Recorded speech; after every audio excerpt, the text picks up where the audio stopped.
कितना अच्छा हो अगर आपको ये पता चल जाए कि आपका पूरा महीना कैसा जाने वाला है, आपको अपने महीने में किस-किस चीज़ का ध्यान रखना है। आज अपने इस खास एपिसोड में, अपने विशेष कार्यक्रम में हम बात करेंगे अप्रैल की राशियों को लेकर। यानी कि ये पूरा महीना आप लोगों का कैसा जाने वाला है, आपको कौन-कौन सी सावधानियाँ रखनी हैं, आपको किन-किन चीज़ों का ख़्याल रखना है, कौन से कलर्स पहनने हैं और अगर आपकी लाइफ में कोई भी प्रॉब्लम आ रही है इस अप्रैल महीने में तो उसका सॉल्यूशन यानी कि इसका उपाय क्या है। तो अब बारी है कर्क राशि की। कर्क राशि के लिए पूरा महीना कैसा रहने वाला है, आपको किन किन चीजों को लेकर बहुत सावधानियां बरतनी है। तो अब आपकी राशि के बारे में जान लेते हैं। तो मैम, कर्क राशि के लिए ये पूरा अप्रैल का महीना कैसा रहने वाला है? जी, आप तो कह रहे हैं सबका अच्छा ही रहे ये महीना। और हम यही ऊपर वाले से भी दुआ करेंगे। यही हम एक कहते हैं ना कि आपकी जो भक्ति में ना बड़ी शक्ति होती है। जब हर कोई व्यक्ति अच्छा सोचता है, अच्छी चीज़ों को अपनी कंठस्थ जीभ के ऊपर रखता है ना, सरस्वती जहाँ आती है। तो अगर कोई अच्छा बोलता है ना, तो देखिएगा सराउंडिंग में ना चीज़ें अच्छी होने लग जाती हैं।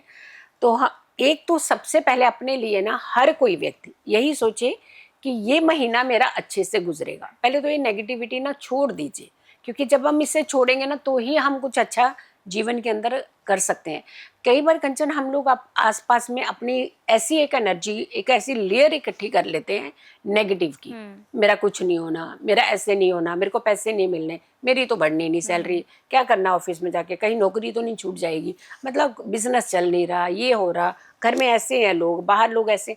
देखिए, जब हम इन चीज़ों की तरफ बढ़ते हैं तो हम अपनी बड़ी पॉजिटिव एनर्जी को कहीं ना कहीं खतरे में डाल देते हैं और वो नेगेटिव एनर्जी हमारा पीछा लग पड़ती है करने। तो आप सोचिए कि खुद ही पहला इनिशिएट आप खुद करिए कि हमें नेगेटिव नहीं होना और ना सोचना है। कर्क राशि की बात करते हैं तो चंद्रमा इनके स्वामी होते हैं और 23 और 24 तारीख को चंद्रमा कर्क राशि में ही रहेंगे। स्व राशि में जब चंद्रमा आता है बहुत उत्तम माना जाता है। 4th हाउस में चंद्रमा, जो कि 4th हाउस मदर का कारक भी माना जाता है, हमारी सुख सुविधाओं का कारक भी माना जाता है। कई बार चीज़ें हमारी अच्छी हो रही होती हैं लेकिन स्लो हो रही होती हैं, तो यहाँ इस टाइम में आकर के बहुत फास्ट जल्दी रिजल्ट देने वाली जो चीज़ें हैं वो आपकी हो जाएंगी। चंद्रमा नीच का ये दिक्कत करता है, और जब चंद्रमा नीच का होता है वहाँ हमें बहुत संभलना पड़ता है। और 5th भाव में चंद्रमा वृश्चिक राशि में जब नीच का होगा, वहाँ आपको खास करके अपने फैसले बड़े सोच समझ करके लेने। धन का ध्यान रखना है, दूसरा अपनी मदर की हेल्थ का ध्यान रखना है, अपने इमोशंस का ध्यान रखना है। कोई तो डिस्टर्ब करता है हमें, लेकिन वो कोई है, आप क्यों उससे बॉदर होते हैं?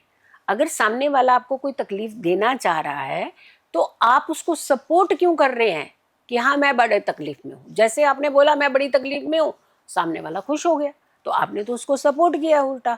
तो आपने वो नहीं दिखाना है कि आप किस तरीके से हैं। अब कहते हैं ना, आप अपने घर में एक नमक के साथ भी अगर रोटी खा के निकलते हैं तो सामने वाले व्यक्ति को नहीं मालूम है कि आपने नमक से खाया है या आपने बहुत अच्छे पकवान बना करके खा के आए हैं। अगर आप उस चीज़ को अपने भाव में, अपने चेहरे में, अपने अल्फाजों में लेकर के आएंगे तो सामने वाला वही सोचेगा तो ये तो नमक के लायक ही है, तो ये तो व्यक्ति ऐसा ही है। तो देखिए, हमेशा ध्यान रखिए, हमें अपनी एनर्जी हमेशा अच्छी रखनी है, पॉजिटिव रखनी है, ताकि हम आगे जाकर के अपने जीवन में किसी भी तरीके से दूसरों के चलते हमारे दिल को ठेस ना पहुंचे। ये ध्यान आपने खुद रखना है। 12, 13, 14 जब भी कहते हैं कुछ ऐसे डेज आते हैं जहां चंद्रमा की युति किसी मैलेफिक प्लेनेट के साथ हो जाए तो चंद्रमा पीड़ित माना जाता है। चंद्रमा को ग्रहण कौन लगाता है? या तो राहु लगाता है या केतु लगाता है। सूर्य को ग्रहण कौन लगाता है? राहु या केतु लगाता है। तो चंद्रमा और राहु, ये 2 प्लेनेट जब इकट्ठे होंगे कुंभ राशि में 12, 13, 14 को, तो यहाँ पर आपने बहुत सावधान रहना है। यहाँ पे आपने संभल करके रहना है। यहाँ आपने डील किसी के साथ नहीं करनी है। अपने धन को संभाल करके रखना है।